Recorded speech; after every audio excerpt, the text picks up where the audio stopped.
1970-കളിൽ നമ്മൾ സയൻറ്റിസ്റ്റുകൾ പൊതുജനത്തിനോട് ചൂട് കൂടും, ഇവിടെ താമസിക്കാൻ കഴിയില്ല എന്ന് പറഞ്ഞപ്പോൾ പൊതുജനം പുച്ഛിച്ചു തള്ളുന്നൊരവസ്ഥയുണ്ടായിരുന്നു. പിന്നെ എന്ന് പറഞ്ഞ വളരെ ഒഴുക്കൻ. ഈ കാണുന്ന കിനാവുകൾക്കൊക്കെ നമ്മൾ ചിറക് കൊടുക്കുന്നത് ഈ പറയുന്ന നമ്മുടെ കടൽ തീരങ്ങൾ കണ്ടുകൊണ്ടാണ്. അപ്പോൾ ചൈനയോട് മത്സരിക്കാൻ ഇങ്ങനെയൊക്കെ തന്നെ മാർഗം.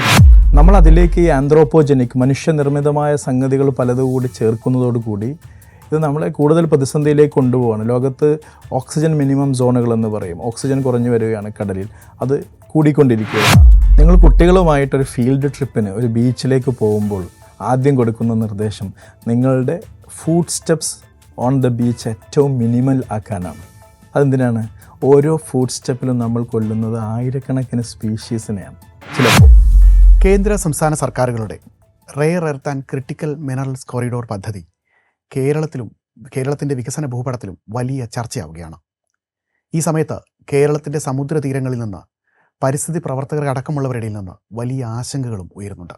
ഇതിനെന്തെങ്കിലും അടിസ്ഥാനമുണ്ടോ? ഈ വിഷയമാണ് ഇന്ന് ഇൻസൈറ്റിൽ ചർച്ച ചെയ്യുന്നത്. ഇന്ന് നമ്മളോടൊപ്പമുള്ളത് ഡോക്ടർ നയീം മുള്ളുങ്ങലാണ്. ന്യൂസിലാൻഡിലെ ഒറ്റാവ യൂണിവേഴ്സിറ്റിയിൽ നിന്നാണ് അദ്ദേഹം PhD പൂർത്തിയാക്കിയത്. ഓഷ്യാനോഗ്രാഫിയിൽ ഗവേഷണം നടത്തുന്ന അദ്ദേഹം നിലവിൽ ഖത്തർ യൂണിവേഴ്സിറ്റിയിൽ അധ്യാപകൻ കൂടിയാണ്. സ്വാഗതം ഇൻസൈറ്റിലേക്ക്. Thank you so much for the invitation. Sir, നമ്മൾ ഈ വലിയ വിഷയമാണ് പൊതുവെ കേരളത്തിൽ ഈ സമയങ്ങളിൽ ചർച്ച ചെയ്തുകൊണ്ടിരിക്കുന്ന വലിയ സജീവമായ ചർച്ചകളിലേക്ക് പോവാത്ത ഒരു വിഷയം കൂടിയാണ്. എനിക്ക് തോന്നുന്നു പലപ്പോഴും നമ്മുടെ മുന്നിലുള്ള വലിയ വെല്ലുവിളി ഇതിനെക്കുറിച്ച് അക്കാദമിക്കായിട്ട് കൃത്യമായി പഠിച്ചിട്ടുള്ള വിവരങ്ങളില്ലാത്ത നമ്മൾ പലപ്പോഴും ഇത്തരം കാര്യങ്ങളിൽ വിവരത്തിനായിട്ട് ഡിപ്പെൻഡ് ചെയ്യുന്നത് പലപ്പോഴും രാഷ്ട്രീയക്കാരെയാണ്. അവർക്ക് പല താല്പര്യങ്ങളുള്ളത് കൊണ്ട് തന്നെ കേരളത്തിൽ ഇത് സംബന്ധിച്ച് വലിയൊരു അവ്യക്തതയുണ്ട്. മറ്റൊരു വശത്ത് പരിസ്ഥിതി സ്നേഹികളെന്നറിയപ്പെടുന്ന ഒരു വിഭാഗം ആളുകൾ ഒരു സെപ്പറേറ്റ് സെക്റ്റായി തിരിഞ്ഞിരുന്നുകൊണ്ട് ഇങ്ങനെയുള്ള പദ്ധതികൾക്കെതിരെ പറയുന്നവരുമുണ്ട്. അപ്പോൾ ഇതിൻ്റെ ഉള്ളിൽ ഇതിനൊരു യാഥാർത്ഥ്യം നമ്മൾ ചർച്ച ചെയ്യാന്നുള്ള രീതിയിലേക്കാണ് അങ്ങേ നമ്മൾ സമീപിക്കുന്നത്. അപ്പോൾ ഈ കേന്ദ്ര സർക്കാരിൻ്റെ ഇപ്പോൾ റെയർ എർത്ത് പോളിസി, ധാതു നയം സംബന്ധിച്ച് അത് ഒരു വശത്ത് നിൽക്കുന്നു. കേരളത്തിൻ്റെ ബജറ്റിൽ, പുതിയ ബജറ്റിൽ ഇത്തരത്തിലൊരു പ്രഖ്യാപനം കൂടെ കടന്നു വരുന്നുണ്ട്. അപ്പം ധാതു ഇടനാഴി എന്ന് പറയുന്നത് നമ്മളെ സംബന്ധിച്ചൊരു പുതിയ ഒരു പ്രയോഗമാണ്. അപ്പോൾ കേന്ദ്രത്തിൻ്റെ ധാതു ഇടനാഴി പ്രഖ്യാപനത്തിൽ കേരളം കൂടെ കണ്ണിച്ചേരുന്നു. കേരള സർക്കാർ വലിയ രീതിയിലുള്ള ഫണ്ട് മാറ്റിവെക്കുന്നു. 150 കോടി രൂപയോളം നമ്മൾ ആ ഒരു പ്രൊജക്റ്റിലേക്ക് മാറ്റിവെക്കുന്നു. ഇത് രണ്ടും എങ്ങനെയാണ് ഒത്തുപോകുന്നത്? ഈ കേന്ദ്രത്തിൻ്റെ ധാതു പോളിസി, ഈ റെയർ എർത്ത് പോളിസിയും കേരളത്തിൻ്റെ ഈ പ്രഖ്യാപനവും ഒത്തുപോകുന്നതാണോ? നല്ല ചോദ്യമാണ്. തീർച്ചയായും നമ്മൾ മുമ്പൊരിക്കലും കാണാത്ത രീതിയിൽ രണ്ട് ബജറ്റുകൾ നമുക്ക് നോക്കിയാൽ, കഴിഞ്ഞ രണ്ട് പ്രധാന ബജറ്റുകൾ നോക്കിയാൽ, ആദ്യം കടലാമ സംരക്ഷണം, അതിൻ്റെ തുടർച്ചയായിട്ട് ഒരു ധാതു ഇടനാഴി അല്ലെങ്കിൽ റെയർ എർത്ത് കോറിഡോർ, അത് 4 സംസ്ഥാനങ്ങളെ കേന്ദ്രീകരിച്ചുകൊണ്ട് ആന്ധ്രയും കേരളവും തമിഴ്നാടും ഒഡീഷയും കേന്ദ്രീകരിച്ചുകൊണ്ടുള്ള 4 സംസ്ഥാനങ്ങൾ കേന്ദ്രീകരിച്ചുകൊണ്ടുള്ള ഒരു വലിയ പദ്ധതിയായി കേന്ദ്ര സർക്കാർ വരുന്നു. മുൻപുള്ള സംസ്ഥാന സർക്കാരാണെങ്കിലും നിലവിൽ വന്ന സംസ്ഥാന ബജറ്റ് നോക്കിയാലും അതിന് ആക്കം പകരുന്ന രീതിയിൽ ഒരു പുതിയ കോറിഡോറായിട്ട് തന്നെ കേരളത്തിന്, പ്രത്യേകിച്ചും കേരളത്തിൻ്റെ തെക്കൻ ജില്ലകളായ തിരുവനന്തപുരവും കൊല്ലവും ആലപ്പുഴയും ഫോക്കസ് ചെയ്തുകൊണ്ട് മിഷൻ സമുദ്രയിൽ വലിയൊരു പദ്ധതിയായിട്ട് തന്നെയാണ് ഈ റെയർ എർത്ത് കോറിഡോർ. അതിൻ്റെ കൂടെ തന്നെ ക്രിട്ടിക്കൽ മിനറൽസിനെ കൂടി ഉൾപ്പെടുത്തിക്കൊണ്ടുള്ള ഒരു പദ്ധതിയുമായിട്ട് സംസ്ഥാന സർക്കാരും വരുന്നത്. നേരത്തെ പറഞ്ഞതുപോലെ കടലുമായി ബന്ധപ്പെട്ട വിഷയങ്ങൾ വരുമ്പോൾ നമ്മെ സംബന്ധിച്ചിടത്തോളം അതിനെക്കുറിച്ചുള്ള ഒരു അവ്യക്തതയും സംശയവും ഇതെല്ലാം സത്യമാണോ എന്ന പൊതുജനത്തിൻ്റെ തോന്നലും എല്ലാം ഉണ്ട്. വളരെ പ്രസിദ്ധമാണല്ലോ കടലിൽ മഴ പെയ്യുന്നത് മരവില്ലല്ലോ മഴ പെയ്യുന്ന എന്ന സീതി ഹാജിയുടെ പരാമർശം. അപ്പം അതുപോലെ പല രീതിയിലുള്ള ചിന്തകളുണ്ട് ഇതിനകത്ത്.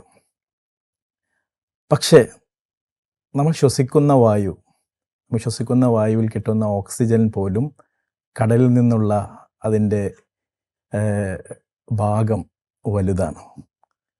കരയിലുള്ളതിനേക്കാൾ കൂടുതൽ നമുക്ക് ഓക്സിജൻ കിട്ടുന്നതിൽ കടലിലെ ഫൈറ്റോപ്ലാങ്ക്ടൺസിനെ കുറിച്ചൊക്കെ അറിയുന്നവർക്ക് അറിയാം, വളരെ പ്രധാനപ്പെട്ടതാണ്. അപ്പോൾ കടലിൽ എന്ത് ചെറിയ മാറ്റങ്ങൾ സംഭവിച്ചാലും അത് ചിലപ്പോൾ നാളെയോ മറ്റന്നാളോ ആവില്ല, അല്ലെങ്കിൽ നമ്മെ ഭരിക്കുന്ന 5-10 വർഷം നീണ്ടു നിൽക്കുന്ന സർക്കാരുകളുടെ കാലയളവിലാവില്ല. അതുണ്ടാക്കുന്ന ഇമ്പാക്റ്റ് വളരെ വലുതാണ്. ഞാനൊരിക്കൽ ഒരു ശാസ്ത്രജ്ഞനുമായിട്ട് കാലാവസ്ഥാ വ്യതിയാനവുമായൊക്കെ ബന്ധപ്പെട്ട് സംസാരിക്കുന്ന ഒരു പ്രധാനപ്പെട്ട ഗവേഷണം നടന്ന ശാസ്ത്രജ്ഞനുമായി സംസാരിച്ചപ്പോൾ അദ്ദേഹം എന്നോട് പറഞ്ഞൊരു കാര്യം ഈ വേളയിൽ ഞാൻ ഓർക്കുകയാണ്. 1970-കളിൽ നമ്മൾ സയൻറ്റിസ്റ്റുകൾ പൊതുജനത്തിനോട് ചൂട് കൂടും, ഇവിടെ താമസിക്കാൻ കഴിയില്ല എന്ന് പറഞ്ഞപ്പോൾ പൊതുജനം പുച്ഛിച്ച് തള്ളുന്നൊരവസ്ഥയുണ്ടായിരുന്നു. പിന്നെ എന്ന് പറഞ്ഞ വളരെ ഒഴുക്കൻ മട്ടിൽ. പക്ഷേ ഇന്ന് നമ്മൾ ജനങ്ങളോട് ഇത് പറയേണ്ട ആവശ്യമില്ല, അവരനുഭവിക്കുന്നുണ്ട്. ഇതുപോലെ തന്നെ ഓരോ കാര്യങ്ങളും, അതിപ്പോൾ സമുദ്രനിരപ്പ് ഉയരുന്ന കാര്യം, നമ്മളിപ്പോൾ കോഴിക്കോട് കടപ്പുറവും അല്ലെങ്കിൽ കൊച്ചിയുമെല്ലാം കടലിനടിയിലാകുമെന്ന് പറയുമ്പോൾ ഇപ്പോഴും സംശയത്തിൽ നോക്കുന്നവരാണ് 95% കേരളീയർ പോലും. 5%-ത്തിനാണ് ഏകദേശം ഇതിനെക്കുറിച്ചെല്ലാം കൃത്യമായൊരു ധാരണയുള്ളതാണല്ലോ. അപ്പോൾ ഇതേ അവസ്ഥയാണ് ഈ പറഞ്ഞ കാര്യം. ഇപ്പം നമ്മൾ ധാതു ഇടനാഴി വരുന്നു, തീർച്ചയായിട്ടും വികസനമാണ്.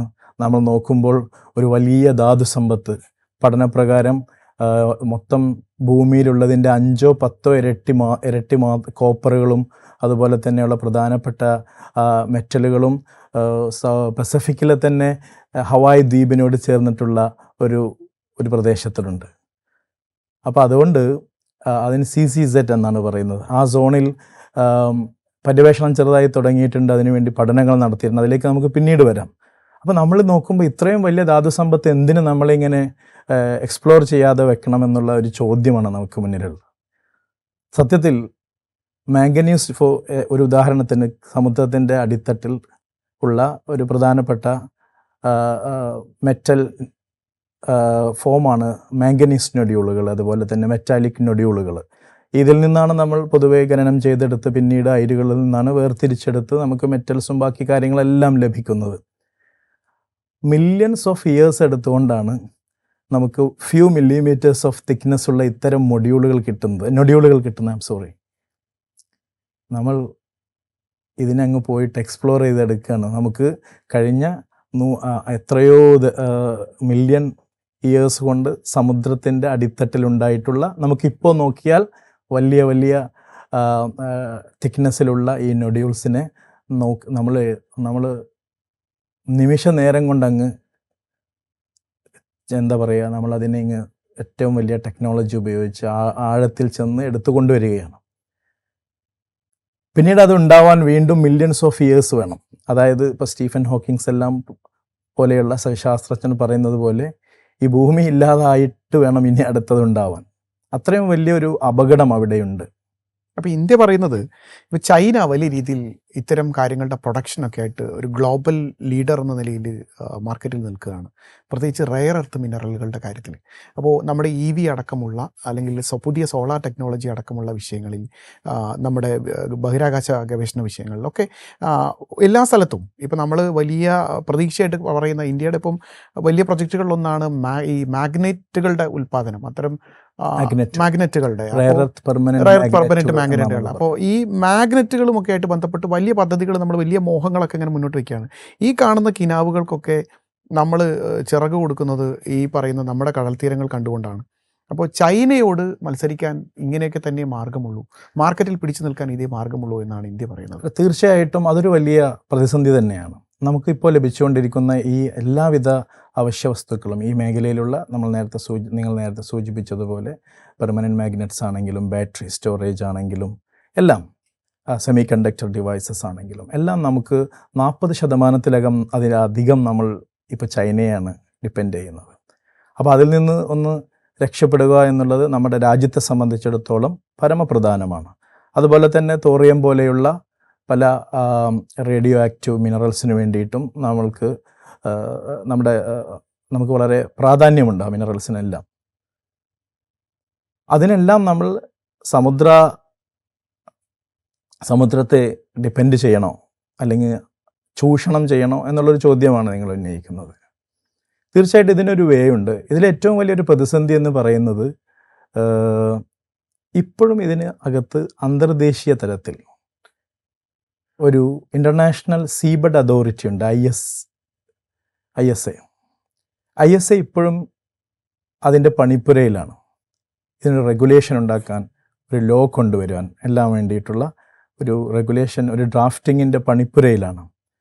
അതെല്ലാം വന്ന് കൃത്യമായിട്ട് എൻവിറോൺമെൻ്റൽ ഇമ്പാക്റ്റ് അസസ്മെൻ്റ് എങ്ങനെ നടത്തണം, ഇതിലെന്തെല്ലാം കാര്യങ്ങൾ ശ്രദ്ധിക്കണം, എന്തെല്ലാം തരത്തിലുള്ള മോണിറ്ററിങ്ങുകൾ ഉൾപ്പെടുത്തണം, ലോങ് ടേം മോണിറ്ററിങ്ങുകളാണെങ്കിലും ഷോർട്ട് ടേം ആണെങ്കിലും എന്തെല്ലാം ഉൾപ്പെടുത്തണം എന്നെല്ലാം തരത്തിൽ ISAയും ഒരു കൃത്യമായ ധാരണയുമായി മുന്നോട്ട് വരാത്തൊരു സാഹചര്യമാണ്. ഇത് ഇന്ത്യയിൽ മാത്രമല്ല, ലോകത്തെല്ലായിടത്തുമുള്ള ഒരു സാഹചര്യം തന്നെയാണ്. നേരത്തെ സൂചിപ്പിച്ചതുപോലെ നോർത്ത് പസഫിക്കിലാണെങ്കിൽ CCZ എന്നൊരു സോണുണ്ട്.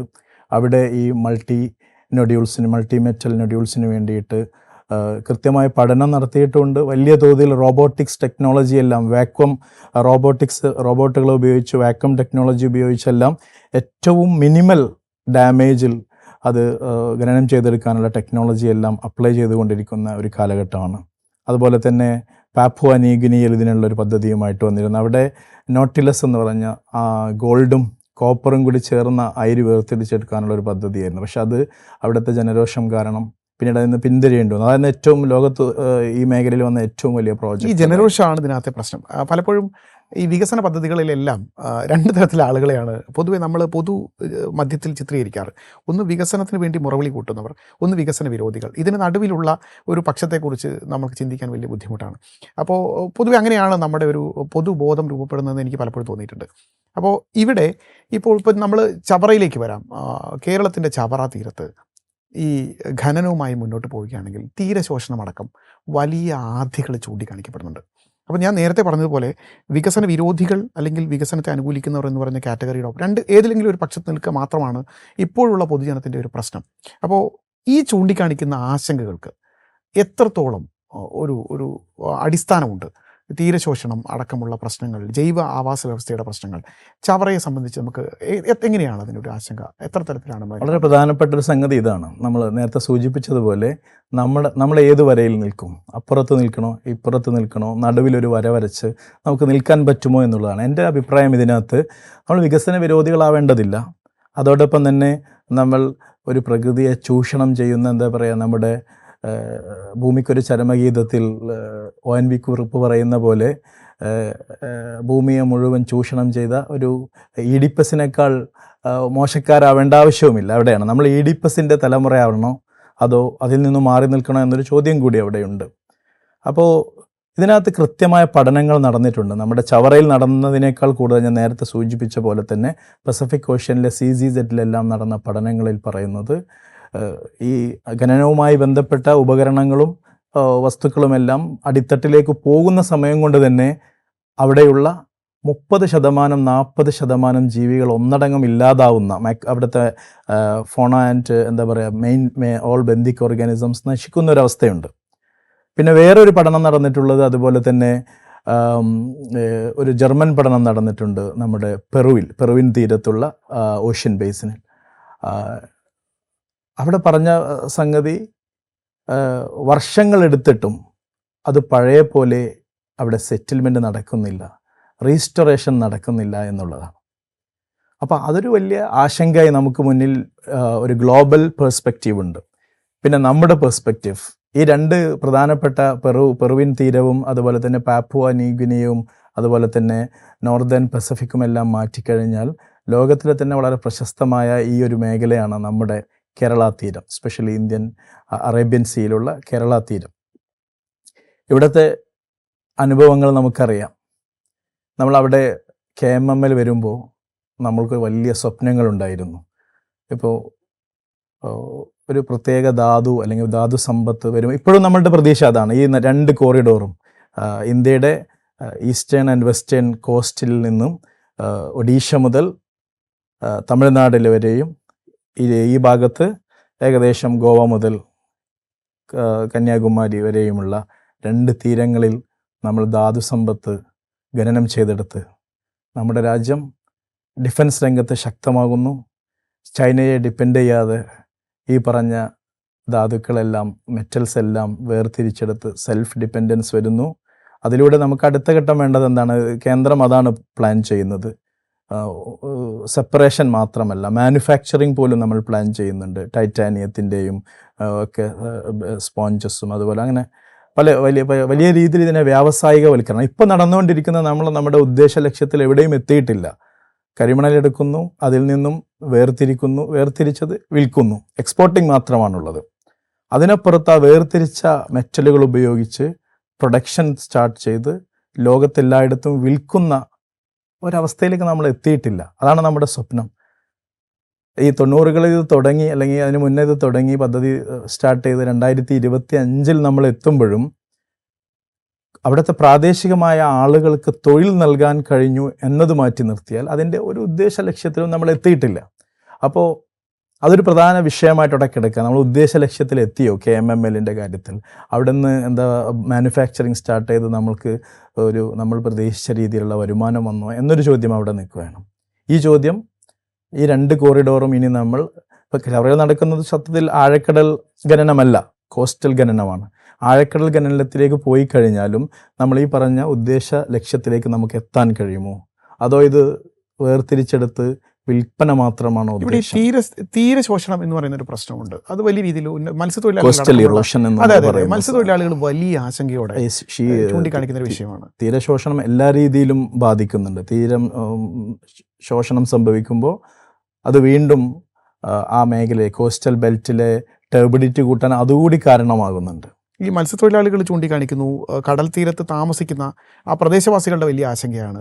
അപ്പോൾ തീരശോഷണം മൂലം ഉണ്ടാകുന്ന കാലാവസ്ഥ വ്യതിയാനം അല്ലെങ്കിൽ ഉണ്ടാവുകയാവുന്ന കലാമിറ്റികളൊക്കെ വലിയ ആശങ്കയോടെ പരിസ്ഥിതി സംഘടനകളടക്കം ചർച്ച ചെയ്യുന്നുണ്ട്. അത് പലപ്പോഴും കാര്യമായ രീതിയിൽ അഭിസംബോധന ചെയ്യപ്പെടുന്നില്ല എന്നൊരു പരാതിയുമുണ്ട്. അത്തരമൊരു ആശങ്കയ്ക്ക് വഴിയുണ്ടോ അവിടെ? നിലവിൽ തീരശോഷണം നമ്മുടെ തെക്കൻ ഈ തീരങ്ങളിൽ ഒരു യാഥാർത്ഥ്യമാണ്, സംഭവിച്ചുകൊണ്ടിരിക്കുന്നുണ്ട്. നമുക്ക് വേറൊരു വലിയൊരു വിഷയം, നാച്ചുറൽ ഗ്രീൻ ഹൗസ് എഫക്റ്റിൻ്റെയും നാച്ചുറൽ ക്ലൈമറ്റ് ചേഞ്ചിൻ്റെയും ഭാഗമായിട്ട് തന്നെ ഏറ്റവും കൂടുതൽ പ്രതിസന്ധികൾ അനുഭവിക്കുന്ന ഒരു പ്രദേശമാണ് ഇന്ത്യൻ കോസ്റ്റ്. നമ്മൾ അതിലേക്ക് ഈ ആന്ത്രോപോജനിക് മനുഷ്യനിർമ്മിതമായ സംഗതികൾ പലതുകൂടി ചേർക്കുന്നതോടുകൂടി ഇത് നമ്മളെ കൂടുതൽ പ്രതിസന്ധിയിലേക്ക് കൊണ്ടുപോവാണ്. ലോകത്ത് ഓക്സിജൻ മിനിമം സോണുകൾ എന്ന് പറയും. ഓക്സിജൻ കുറഞ്ഞു വരികയാണ് കടലിൽ, അത് കൂടിക്കൊണ്ടിരിക്കുകയാണ്. ആ കൂടുന്നതിൻ്റെ തോത് ഏറ്റവും കൂടുതലുള്ള ഒരു പ്രദേശമാണ് നമ്മളെല്ലാം ചുറ്റുമുള്ള അറബിക്കടലിൻ്റെ ഒരു ഭാഗം. അപ്പോൾ നമ്മൾ ഈ ചെയ്യുന്ന പ്രവർത്തനങ്ങളെല്ലാം തന്നെ അതിലേക്കും കൂടി ആക്കം കൂട്ടുന്നുണ്ട്. കാരണം സ്വാഭാവികമായിട്ടും ഈ പറഞ്ഞ ഖനനത്തിൻ്റെയും മറ്റും ഭാഗമായി കടലിലുണ്ടാകുന്ന ടർബിഡിറ്റി കൂടുകയാണ്. കടലിൻ്റെ വെള്ളത്തിൻ്റെ ഒരു പ്രത്യേക ക്ലാരിറ്റി ഉണ്ട്. ആ ക്ലാരിറ്റി നമ്മളിതെല്ലാം എഫ്ലുവൻസും എല്ലാം വന്ന് അതുപോലെ തന്നെ ലീക്കേജും പല കാരണങ്ങൾ കൊണ്ട് അവിടെ ഡിസ്റ്റർബൻസ് ഉണ്ടാവുകയും വെള്ളത്തിൻ്റെ ക്ലാരിറ്റി കുറയുകയും ചെയ്യും. വെള്ളത്തിൻ്റെ ക്ലാരിറ്റി കുറയുമ്പോൾ എന്ത് സംഭവിക്കും? ഈ വെള്ളത്തിലേക്ക് വരുന്ന സൺലൈറ്റും എല്ലാം എത്തുന്നതിന് പ്രത്യേക ഡെപ്ത് വരെ ഇത് എത്തുമ്പോഴാണ്, സൺലൈറ്റ് എത്തുമ്പോഴാണ് കടലിൻ്റെ മുകൾ തട്ടിലുണ്ടാവുന്ന നോർമൽ ഫോട്ടോസിന്തറ്റിക് പ്രോസസ്സ് എല്ലാം കൃത്യമായി സംഭവിക്കുന്നത്. അതോടൊപ്പം തന്നെ വെള്ളത്തിലേക്ക് ആവശ്യത്തിൽ കൂടുതൽ ന്യൂട്രിയൻസ്, നൈട്രജനും ഫോസ്ഫറസും ഉൾപ്പെടെയുള്ള ന്യൂട്രിയൻസ് വെള്ളത്തിലേക്ക് കൂടുതൽ വരുന്നൊരു സാഹചര്യം ഉണ്ടാകുന്നുണ്ട്. അപ്പോൾ അത് ചില പ്രത്യേക തരം ആൽഗകളെയും ഒക്കെ കൂടുതൽ വളർത്തുന്നുണ്ട്. ഈ രീതിയിൽ വളരെ കോംപ്ലിക്കേറ്റഡ് ആയിട്ട് സമുദ്രത്തിൽ നടക്കുന്ന ഈ പ്രവർത്തനങ്ങൾ സമുദ്രത്തിൻ്റെ പ്രവർത്തനത്തെ ബാധിക്കുന്നുണ്ട്. ഇതിലേറെ പറയുന്നു നോയ്സ് പൊല്യൂഷൻ. ഇത്തരം നമ്മൾ വിചാരിക്കും കടലിൽ നോയ്സ് പൊല്യൂഷനോ, ഡെഫിനറ്റ്ലി കടലിൽ ഒരുപാട് ജീവികൾ അവരുടെ ആശയ സംവേദനം നടക്കുന്നത് ശബ്ദത്തിലൂടെയാണ്. കാരണം കടലിലെ നമുക്ക് എയറിലെ പോലെയല്ല, വെള്ളത്തിനകത്ത് ശബ്ദത്തിനൊരു കോൺസ്റ്റൻറ്റ് സ്പീഡിൽ ട്രാവൽ ചെയ്യാൻ പറ്റുന്നുള്ളൊരു സംഗതിയുണ്ട്. അപ്പോൾ ഇതിൻ്റെ എല്ലാം ഭാഗമായിട്ട് ഈ ജീവികളുടെ ആശയവിനിമയവും ഇത്തരത്തിൽ കൂടുതലുണ്ടാക്കുന്ന ശബ്ദമലിനീകരണം കാരണം തകരാറിലാവുന്നുണ്ട്. നമ്മുടെ ഒരു വലിയ പ്രശ്നം, നമ്മൾ ബാധിക്കാത്തിടത്തോളം കാലം, നേരത്തെ ഞാൻ സൂചിപ്പിച്ചതുപോലെ ചൂട് നമുക്ക് അനുഭവപ്പെടാത്തിടത്തോളം കാലം നമ്മളതിനെ ഭയപ്പെടുന്നില്ല. വളരെ സത്യമല്ലേ? AC-കളില്ലാത്ത വീടുകൾ ഇവിടെ ഉണ്ടോ? ഇപ്പം AC ഇല്ലാതെ നമുക്ക് പറ്റുമോ? ഇനി അങ്ങോട്ട് ഇതിലും കൂടുതൽ ബുദ്ധിമുട്ടിലേക്കല്ലേ നമ്മൾ പോകുന്നത്? സത്യത്തിൽ കോവിഡ് കാലമെല്ലാം നമുക്ക് വലിയൊരു പാഠമല്ലേ? കോവിഡ് സമയത്ത് നമ്മൾ മനസ്സിലാക്കിയൊരു സംഗതി, നമ്മൾ വീടുകളിലേക്ക് ചുരുങ്ങി ഈ ഭൂമിയോടുള്ള ഇൻ്ററാക്ഷൻ കുറച്ചപ്പോൾ പല ജീവികളും തിരിച്ചു വന്നില്ല അവരുടെ യഥാർത്ഥ ആവാസ സ്ഥാനങ്ങളിലേക്ക്. അപ്പോൾ നമ്മൾ കാരണം ഈ ഭൂമി വല്ലാതെ ബുദ്ധിമുട്ടുന്നുണ്ട്. ഒരു യാഥാർത്ഥ്യമാണ്. ഇത് പറഞ്ഞു വന്നപ്പോഴാണ് നമ്മൾ ഇതിനിടെ ചർച്ചയിലിടയിൽ അങ്ങ് കൊച്ചിൻ മിനറൽസിനെ കുറിച്ച് പറയുന്നുണ്ടായിരുന്നു. അപ്പോൾ അവർ തന്നെ കഴിഞ്ഞ ദിവസം പറയുന്നുണ്ടായിരുന്നു അനുമതിക്കായിട്ട് വളരെ വിവാദമായൊരു പ്രസ്താവനയും വെളിപ്പെടുത്തലൊക്കെയാണ്. അനുമതിക്കായിട്ട് പല രാഷ്ട്രീയക്കാർക്കും പൈസ കൊടുക്കേണ്ടി വരുമെന്നുള്ള വെളിപ്പെടുത്തലൊക്കെ അതിനിടയ്ക്ക് ഉണ്ടായിരുന്നു. എന്ത് തരം അനുമതിയാണ് എന്നുള്ളതാണ് അത് മറ്റൊരു വിഷയം. നമുക്ക് അതിലേക്ക് പോകേണ്ടതില്ല, ഞാനത് പറഞ്ഞു പോകുന്നതാണ്. അപ്പോൾ നമ്മുടെ വിഷയത്തിലേക്ക് മടങ്ങി വരികയാണെങ്കിൽ ഇപ്പോൾ മോണോസൈറ്റ് നമുക്ക് വലിയ രീതിയിൽ ഖനനം ചെയ്യാനുള്ള പ്രതീക്ഷയുള്ള ഒരു ഘടകമാണ്. ഈ മോണോസൈറ്റ് പൊതുവേ ആസിഡ് ലീച്ചിങ് പോലെയുള്ള ഇതിലൂടെയൊക്കെയാണ് ഇത് വേർതിരിക്കുന്നതാണ് നമ്മൾ മനസ്സിലാക്കുന്നത്. അപ്പോൾ ഇതൊരു ലോങ് പ്രോസസ്സാണ്. ഇതുമായി ബന്ധപ്പെട്ടുള്ള ഈ മാലിന്യങ്ങൾ അല്ലെങ്കിൽ ഇതിൻ്റെ ബൈ പ്രോഡക്ട്സ് പലപ്പോഴും വരുന്ന സാധനങ്ങൾ നമുക്ക് ഉപയോഗശൂന്യമാണ്, പൊതുവേ തിരിച്ച് കടലിലേക്ക് തന്നെയാണ് എത്താൻ. അവിടെയാണ് ഏറ്റവും വലിയ മലിനീകരണം. അത്തരത്തിൽ ഈ സാധനം കടലിലേക്ക് എത്തുന്നത് അറബിക്കടലിൻ്റെ ഇപ്പോഴത്തെ ഒരു ആവാസ വ്യവസ്ഥയെ, നിലവിൽ ഈ തീരപ്രദേശത്തുള്ള ഒരു ആവാസ വ്യവസ്ഥ എങ്ങനെയായിരിക്കും ബാധിക്കുക? ഇത് ഈ ഒരു വ്യവസായത്തിൽ നിന്ന് മാത്രമല്ല, നമ്മളുൾപ്പെടെയുള്ള ആളുകളുടെ പലതരത്തിലുള്ള ഇൻ്ററാക്ഷൻ കാരണം അറബിക്കടലിലേക്ക് കഴിഞ്ഞ ഏതാണ്ട് ഇൻഡസ്ട്രിയൽ റവല്യൂഷൻ സംഭവിച്ചതിന് ശേഷമുള്ള നമ്മുടെ ഈ യന്ത്രവൽകൃത കാലഘട്ടം, കൂടുതൽ അഡ്വാൻസ്ഡ് ടെക്നോളജീസ്, കഴിഞ്ഞ 250 വർഷത്തിലധികമായി നമ്മൾ ബാക്കിയുള്ള എല്ലാ പ്രദേശത്തേക്കാൾ കൂടുതൽ ജനങ്ങൾ തിങ്ങിപ്പാർക്കുന്ന ഒരു രാജ്യമായതുകൊണ്ടും പ്രദേശമായതുകൊണ്ടും അറബിക്കടലിന് ഇതിൻ്റെ ഭാരം കൂടുതലാണ്. അപ്പോൾ ഇത് ഇപ്പോൾ ആസിഡ് ലീക്കേജ് അല്ലെങ്കിൽ അസിഡിഫിക്കേഷൻ സംഭവിക്കുന്നു. ഓഷ്യൻ അസിഡിഫിക്കേഷൻ എന്നാണ് അതിന് പറയുന്നത്. ബേസിക്കലി കൂടുതൽ നമ്മൾ അമ്ലഗുണമുള്ള സാധനങ്ങൾ തള്ളുന്നു. അതോടുകൂടി അത് കാർബൺ ഡൈ ഓക്സൈഡിന് ഒരു ഇക്വിലിബ്രിയം ഉണ്ട് വെള്ളത്തിനകത്ത്, അതിനെ തെറ്റിക്കുകയാണ്. കാരണം ആസിഡ് H+ അയോണുകൾ വാട്ടറിൽ കൂടുതൽ ഫോം ചെയ്യുന്നു, അത് തെറ്റിക്കുന്നു. ഈ കാർബൺ ഡൈ ഓക്സൈഡ് ഇക്വിലിബ്രിയം മാത്രമല്ല തെറ്റുന്നത്, കടലിൽ ജീവിക്കുന്ന പല ജീവികൾക്കും ജീവിക്കാൻ കഴിയാതാവുന്നു. അപ്പോൾ നമ്മുടെ ഇവിടെ പോലെ തന്നെ കടലിനകത്തും ഒരു വലിയ പ്രതിസന്ധി എന്ന് പറയുന്നത് അവിടെ ഒരു ആവാസ വ്യവസ്ഥതയുണ്ട്. അതുപോലെ തന്നെ അവിടെ ഒരു ഫുഡ് വെബ് ഉണ്ട്. അതിൽ ഇവിടെ സസ്യങ്ങളാണെങ്കിൽ കടലിൽ അതിൽ ഫൈറ്റോ പ്ലാങ്ക്ടൺസ് ആണ്. They are the base of the food web actually. അവരുടെ ലഭ്യത കുറഞ്ഞാൽ അവരെ ഡിപ്പെൻഡ് ചെയ്ത് ജീവിക്കുന്ന അതിന് മുകളിലുള്ള ജീവികളുടെ ലഭ്യത കുറയും ക്രമേണ. അവർ നശിക്കുമ്പോൾ അതിന് മുകളിലുള്ള ബാക്കി tertiary and secondary consumers, fishes ഉൾപ്പെടുന്ന എല്ലാം ഇല്ലാതാവും. അപ്പോൾ ഇതിനെല്ലാം ഡിപ്പെൻഡ് ചെയ്ത് ഇതെല്ലാം ചത്തൊടുങ്ങി താഴെ വരുമ്പോൾ അതിൽ ഡിപ്പെൻഡ് ചെയ്ത് ജീവിക്കുന്ന ഡീഗ്രഡേഴ്സ് ആയിട്ടുള്ള ബാക്ടീരിയ ഉൾപ്പെടുന്ന പിന്നെ ബാക്കിയുള്ള ബന്ധിക് ഓർഗാനിസത്തിനെല്ലാം ഇത് ബാധിക്കും. ചുരുക്കി പറഞ്ഞാൽ എന്തുകൊണ്ടാണ് പിന്നെ നമ്മളിതൊന്നും കാണാത്തതെന്നാണ്. അതൊരു അത്രയും വലിയ ആവാസ വ്യവസ്ഥതയാണ്. ഞാൻ പറഞ്ഞല്ലോ, ഇപ്പോൾ ഈ അയിരുകൾ നമുക്ക് വേർതിരിച്ചെടുക്കാനുള്ള അയിരുകൾ പോലും കടലിൻ്റെ അടിത്തട്ടിൽ രൂപപ്പെടുന്നത് എത്ര വർഷങ്ങൾ കൊണ്ടാണ്? മില്യൺസ് ഓഫ് ഇയേഴ്സ് കൊണ്ടാണ്. അപ്പോൾ അതുപോലെ തന്നെ നമ്മൾ ഉണ്ടാക്കുന്ന ഡിസ്റ്റർബൻസിൻ്റെ ദോഷവും കടലിൽ പ്രകടമാവാൻ സമയമെടുക്കും. പക്ഷേ കുറേ കാണിച്ചു തുടങ്ങി. അതാണിപ്പോൾ നമ്മുടെ പഠനങ്ങൾ എന്ന് പറയുന്നത്. ഉദാഹരണത്തിന് ഓക്സിജൻ്റെ അളവ് കുറഞ്ഞിട്ടുണ്ട്. ഓക്സിജൻ്റെ അളവ് കുറയുമ്പോഴാണ് മത്സ്യങ്ങൾ പിന്നെ ആ വഴിയിലോട്ട് വരുന്നില്ല. ഇപ്പോൾ ഇതിൻ്റെ കൂടെ ഒരു കാര്യം കൂടെ ചോദിച്ചു പോകാനുള്ളത്, ഇപ്പം തീരത്ത് നമ്മളിപ്പോൾ മോണോസൈറ്റിൻ്റെ ഖനനം, അതിൽ ഈ മോണോസൈറ്റ് എന്ന് പറഞ്ഞാൽ തോറിയം അടങ്ങിയിട്ടുള്ള ഇതാണ്. അപ്പോൾ ഈ മോണോസൈറ്റിൻ്റെ ഒരു സാന്നിധ്യം ഒരു സ്ട്രാറ്റജിക്, അതെ, അപ്പം ഈ തോറിയം കണ്ടന്റ് ഉള്ളത് കൊണ്ട് തന്നെ നമുക്ക് it is radio active nature ഉള്ളതാണ്. അപ്പോൾ അത്തരത്തിലൊരു സാധനം കടലിലേക്ക് കൂടുതൽ ഡംപ് ചെയ്യപ്പെടുന്ന ഒരു സാഹചര്യം കൂടെ നമ്മൾ കാണുന്നുണ്ട് മുന്നിൽ. അത് ഈ സമുദ്രത്തിൻ്റെ ആവാസ വ്യവസ്ഥയെ വലിയ രീതിയിൽ ബാധിക്കും. എങ്ങനെ ഒരു മാറ്റമായിരിക്കും ഈ തോറിയം പ്രസൻസ് കടലിലുണ്ടാക്കുന്നത്? തോറിയം പ്രസൻസ് കൃത്യമായി ഇതിനിപ്പോഴും ഒരു റിസർച്ച് എവിഡൻസ് പൂർണ്ണമായിട്ടും ഇല്ലാത്തതാണ്. ഈ റേഡിയോ ആക്റ്റീവ് ഐസോട്ടോപ്പുകളുടെ എഫക്റ്റിനെ കുറിച്ച് കൃത്യമായ പഠനരേഖകളില്ല. എങ്കിൽ പോലും അതിൽ നമ്മൾ ഭയപ്പെടുന്നതും ജനങ്ങൾ ഭയപ്പെടുന്നതും അവർക്ക് അവൈലബിൾ ആയിട്ടുള്ള ഇൻഫർമേഷൻ്റെ അടിസ്ഥാനത്തിലാണല്ലോ. ഇതിലൊരു പ്രതിസന്ധി നമ്മൾ കാണുന്നത് ഈ നേരത്തെ പറഞ്ഞ പോലെ ആവാസ വ്യവസ്ഥ എന്ന് പറയുമ്പം ഒരു പ്രൈമറി പ്രൊഡ്യൂസർ, അതിൽ നിന്നും ഒരു പ്രൈമറി കൺസ്യൂമർ, പിന്നെ ഒരു സെക്കൻഡറി കൺസ്യൂമർ, അങ്ങനെ പോകുന്ന ഒരു ആവാസ വ്യവസ്ഥിതിയാണ്. അപ്പോൾ ഇതിൽ നമ്മൾ മത്സ്യം ഭക്ഷിക്കുന്നവരാണ്. അപ്പോൾ ഈ മത്സ്യം എന്തിനെ ഭക്ഷിക്കുന്നു അതെല്ലാം തന്നെ നമ്മളിലേക്കും എത്തുന്നുണ്ട്. അവിടെയാണ് നമ്മളിലേക്കെല്ലാം ഇത് എത്തുന്നത്. അതിൻ്റെ പുറമെ നേരത്തെ നമ്മൾ പറഞ്ഞതുപോലെ റേഡിയോ ആക്റ്റീവായിട്ടുള്ള മെറ്റൽസ് അല്ലെങ്കിൽ മിനറൽസ് ഏതെങ്കിലും ഒരു ആൽഗ വഴി അവിടുത്തെ ബാക്കിയുള്ള ഓർഗാനിസത്തിലേക്ക് മെല്ലെ മെല്ലെ അതിനെ ഷിഫ്റ്റ് ചെയ്യപ്പെടും. ഫുഡ് വെബാണല്ലോ. അപ്പോൾ അതിനെ മുഴുവൻ തകർക്കും. അതാണിത്. പിന്നെ ഇതിൻ്റെ എല്ലാം പുറമെ അവിടുത്തെ ആവാസ വ്യവസ്ഥയെ തകർത്ത് തരിപ്പണമാക്കുന്നു എന്നതിനപ്പുറത്ത് കടലിൻ്റെ ഒരു അടിത്തട്ടിന് വേറെ ഒരു ടോപ്പോഗ്രഫി ഉണ്ട്. നമ്മൾ ഭൂമിയിൽ കടലല്ലാത്ത പ്രദേശങ്ങൾ കാണുന്ന പോലെ തന്നെ സമതലവും കുന്നും താഴ്വരയും എല്ലാം നമുക്കിവിടെ ഭൂമിയിൽ ഈ ടെറസ്ട്രിയൽ എൻവിറോൺമെൻറ്റിൽ എക്കോസിസ്റ്റത്തിൽ ഉള്ളതുപോലെ ഒരു ആവാസ വ്യവസ്ഥ കടലിനുമുണ്ട്. കോണ്ടിനെൻ്റൽ ഷെൽഫും കോണ്ടിനെൻ്റൽ മാർജിനും അബൈസൽ പ്ലെയിൻസും അതുപോലെ തന്നെ സീ മൗണ്ട്സും എല്ലാം ഉൾപ്പെടുന്ന ഒരു ആവാസ വ്യവസ്ഥയാണ്. ഇതിനെ മുഴുവൻ തകർത്തെറിയും നമ്മൾ ഒരു അടിത്തട്ടിൽ പോയിട്ട് വൻതോതിലുള്ള ഖനനം ചെയ്യുമ്പോൾ. അതുപോലെ തന്നെ അവിടെയുള്ള പവിഴപ്പുറ്റുകൾ, അതുപോലെ തന്നെ ബാക്കി എല്ലാ സംവിധാനങ്ങളെയും നമ്മൾ നശിപ്പിക്കുകയാണ്. മുൻപ് നമ്മൾ ആഴക്കടൽ മത്സ്യബന്ധനത്തിനുമുള്ള ഒരു വിഷയം ഇത് തന്നെയാണ്. ഡ്രഡ്ജിങ് നമ്മൾ എന്താ പറയുക, വേരോടങ്ങ് കൊണ്ടുവരികയാണ്. അതോടുകൂടി അവിടെ എല്ലാം നശിപ്പിക്കപ്പെടുകയാണ്. ഓവർ ഫിഷിങ്ങിലേക്ക് നയിച്ചു അതൊരു സ്റ്റേജ് കഴിഞ്ഞപ്പോൾ. പിന്നീട് നമ്മൾ ട്രോളിംഗ് ബാനുകൾ കൊണ്ടുവരുന്നത് അതിനുശേഷമുള്ള പഠനങ്ങൾക്ക് ആണ്. ഒരു പ്രത്യേക സമയമെങ്കിലും നമ്മളിത് ചെയ്യാതിരിക്കുന്നൊരവസ്ഥ ഉണ്ടാകുന്നു. ഇപ്പോൾ കേരള സർക്കാർ വലിയ അഭിമാനത്തോടു കൂടിയാണ് കൊച്ചി വിഴിഞ്ഞം തുറമുഖങ്ങളെ ബന്ധിപ്പിച്ചിട്ടുള്ള ഈ പദ്ധതി വിഭാവനം ചെയ്യുന്നത്, അതിനുള്ള നടപടികളുമായി മുന്നോട്ട് പോകുന്നത്.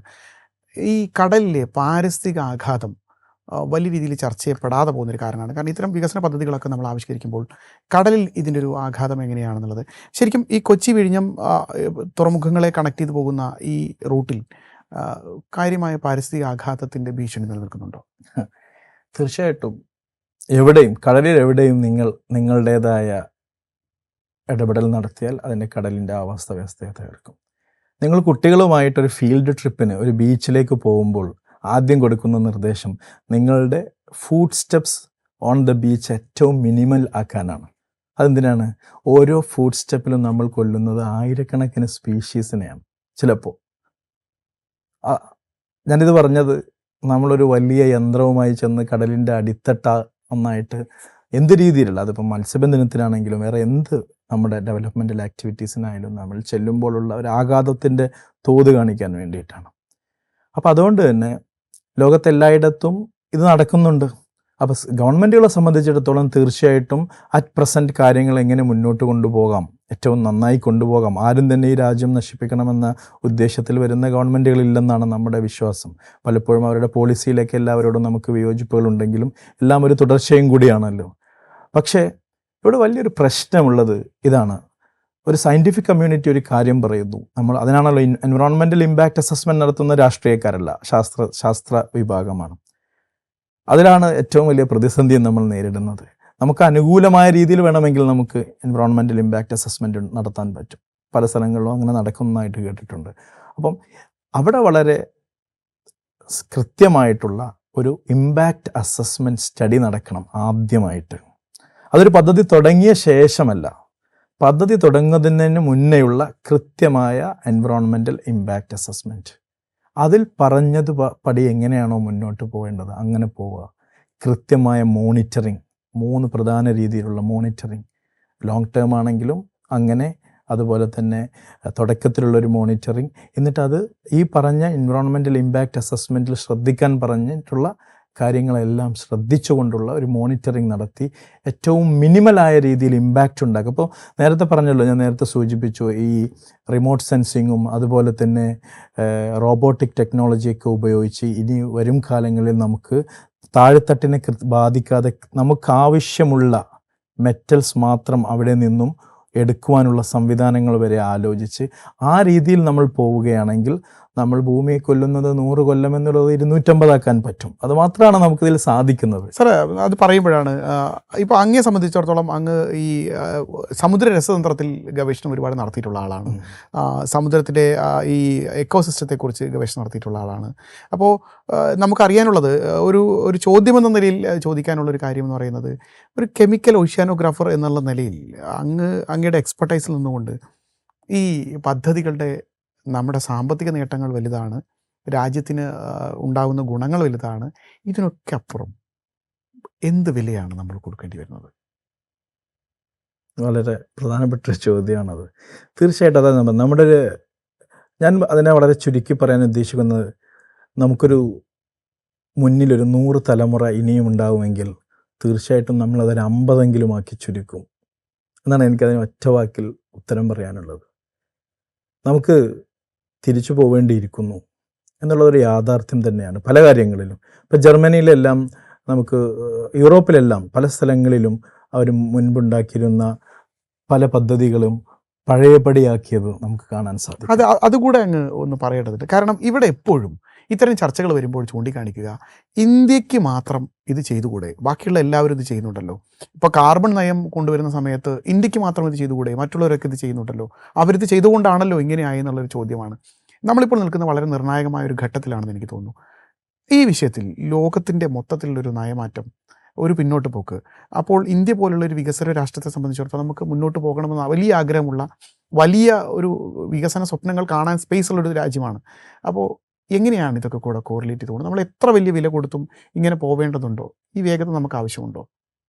അത് ഞാൻ പറയുന്നത്, പ്രകൃതിയെ ഒരു പരിധിക്കപ്പുറം ഉപദ്രവിച്ചുകൊണ്ട് നമ്മൾ പോകുമ്പോൾ ഞാനായാലും നിങ്ങളായാലും മിണ്ടാതിരിക്കും. പ്രകൃതി ഒരു സമയം കഴിയുമ്പോൾ നമ്മളെ വായടപ്പിക്കും. നമ്മൾ പലപ്പോഴും നമ്മളത് കണ്ടിട്ടുള്ളതാണ്. ഇപ്പോൾ ഈ കാലാവസ്ഥാ വ്യതിയാനത്തിൻ്റെ ഭാഗമായിട്ട് നമുക്ക് കാലാവസ്ഥാ വ്യതിയാനം എന്ന് പറയുന്നത് അൺപ്രസിഡൻറ്റഡ് വെതർ ഇവൻറ്റ്സ് കൂടിക്കൊണ്ടിരിക്കുകയാണ്. നമുക്ക് ഒന്നും തന്നെ മുൻപ് ഒന്നും പ്രെഡിക്റ്റ് ചെയ്യാൻ പറ്റാത്ത വിധത്തിലുള്ളൊരു മുൻപ് നമുക്ക് ഇന്ന സമയം നോക്കി നെൽകൃഷി നടത്താം, ഇപ്പോൾ അതുപോലും പറ്റുന്നില്ല.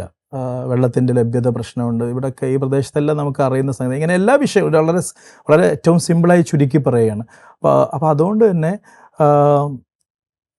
ഈ ചോദ്യത്തിനുള്ളൊരു ഉത്തരം കൃത്യമായിട്ട് പറഞ്ഞാൽ നമുക്ക് തിരിച്ചു നടക്കണം, ഈ ലോകത്തിനൊപ്പം കൂടണം, മറ്റു വഴികൾ, വികസനത്തിനും വളർച്ചയ്ക്കും വേണ്ടിയുള്ള മറ്റു വഴികൾ കണ്ടെത്തണം.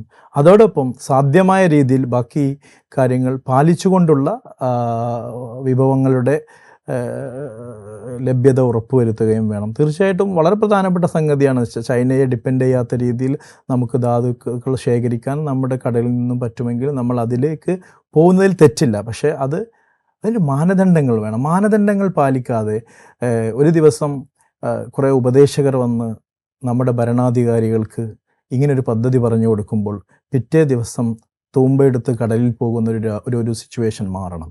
അവിടെയാണ് ഇതിനൊരു ചോദ്യം വരുന്നത്. ഈ മനുഷ്യ കേന്ദ്രീകൃതമായ കാഴ്ചപ്പാടുകൾക്കൊപ്പം നമ്മുടെ വികസന സങ്കല്പങ്ങൾക്കൊപ്പം പ്രകൃതിയുടെ ഒരു സന്തുലിതാവസ്ഥ കൂടെ നിലനിർത്തിക്കൊണ്ട് നമ്മളിപ്പോൾ ഈ പദ്ധതി മാത്രം എടുക്കുകയാണ്. ഇപ്പോൾ നമ്മുടെ റെയർ എർത്ത് കോറിഡോർ പദ്ധതി മാത്രം എടുത്താൽ ഇതിനൊരു സന്തുലിതമായിട്ടുള്ളൊരു മാനദണ്ഡം, ഒരു ബാലൻസ്ഡ് ആയിട്ടുള്ള ഒരു സിസ്റ്റം ഉണ്ടാക്കാൻ നമുക്ക് സാധിക്കും, ഒരു മാനദണ്ഡം, ഒരു പോളിസി ഉണ്ടാക്കാൻ നമുക്ക് സാധിക്കുമോ? United Nations convention on law of the sea ഉണ്ട്. അപ്പോൾ അവരെല്ലാം പറയുന്നതും ഇത് തന്നെയാണ്. കൃത്യമായി ഞാൻ നേരത്തെ പറഞ്ഞ സംഗതിയാണ് അവർ പറയുന്നത്. നമ്മൾ ആദ്യം ഒരു പോളിസി ഉണ്ടാക്കണം. ഇത്തരം കാര്യങ്ങളിലേക്ക് കടക്കുന്നതിന് മുന്നേ ഒരു പോളിസി ഉണ്ടാക്കണം. കാര്യം ഈ പോളിസി ഉണ്ടാക്കാതെ നമ്മൾ പോയി കഴിഞ്ഞാൽ ഒരു 25 വർഷം, ഇത് ഇപ്പോൾ KMML തന്നെ തുടങ്ങിയിട്ട് 25 വർഷത്തിലപ്പുറമായില്ലേ, 30 വർഷത്തിനപ്പുറമായി. ഇതുപോലെ തന്നെ നമ്മൾ പുതിയ പദ്ധതികൾ എന്തുമായിട്ടും നമ്മൾ കടലിനെ കുറിച്ചാണല്ലോ സംസാരിക്കുന്നത്. കരയെക്കുറിച്ച് പറയുമ്പോഴും ഈ കാര്യങ്ങളിലൊക്കെ ഇങ്ങനെ തന്നെയാണ്. കടലിനെ കുറിച്ച് പറയുമ്പോൾ നമ്മൾ ഇങ്ങനെ ഒരു പദ്ധതിയുമായിട്ട് വരുമ്പോൾ ആ രീതിയിൽ ഒരു രൂപരേഖ ഉണ്ടാക്കാതെ നമ്മൾ പോയാൽ ഇനി ഒരു 10 വർഷം കഴിഞ്ഞ് ജനാധിപത്യം പല രീതിയിൽ പോകും. അന്നത്തെ ആളുകൾക്ക് ഇപ്പോൾ അവരുടെ ഇഷ്ടത്തിനനുസരിച്ച് ഇതൊന്നായിട്ട് അടിച്ചു മാറ്റാം എന്നുള്ള ലെവലിൽ താല്പര്യങ്ങളുള്ളവർ ഇതൊന്നായിട്ട് നശിപ്പിക്കാം, അല്ലെങ്കിൽ ഇതൊന്നും ഇനി വേണ്ട, കടലിൽ നിന്ന് അങ്ങനെ ഒരു സംഗതിയേ ഇല്ല എന്ന് പറയുന്ന ആളുകൾ, ഇപ്പം നമുക്കുള്ള ഭരണാധികാരികൾ ആരാവട്ടെ, ഭാഗ്യത്തിന് അവരെല്ലാം ഇതിനെക്കുറിച്ചെല്ലാം ബോധവാന്മാരാണ്, ശാസ്ത്രത്തെ അംഗീകരിക്കുന്നവരാണ്. നമുക്ക് ശാസ്ത്രത്തെ അംഗീകരിക്കാത്ത ഒരു വിഭാഗം മുന്നിൽ വന്നു കഴിഞ്ഞാൽ അവരിതെല്ലാം എടുത്താൽ നമുക്ക് എന്ത് ചെയ്യാൻ പറ്റില്ല, ഒന്നും പറയാൻ പറ്റില്ല. അതുകൊണ്ടാണ് ഒരു പോളിസി നിർബന്ധമായിട്ടും വേണം. ഈ പോളിസി ഉണ്ടാക്കണം, അതുണ്ടാക്കി അതിനെക്കുറിച്ച് പഠനം നടത്തിയതിന് ശേഷം മാത്രമാണ് അതിലേക്ക് പോകേണ്ടത്. പക്ഷേ എനിക്ക് തോന്നുന്നത് ഈ സർക്കാർ ഇപ്പോൾ 100 കോടി രൂപയാണ് ഈ റെയർ എർത്ത് കോറിഡോർ പദ്ധതിക്ക് വേണ്ടിയിട്ട് മാറ്റിവെച്ചിട്ടുള്ളത്. ആലപ്പുഴ കേന്ദ്രീകരിച്ച് ഭാഗം 3-ൽ ഒരു ബ്ലൂ എക്കണോമി, അതും മറ്റൊരു നല്ല പദ്ധതിയാണ്.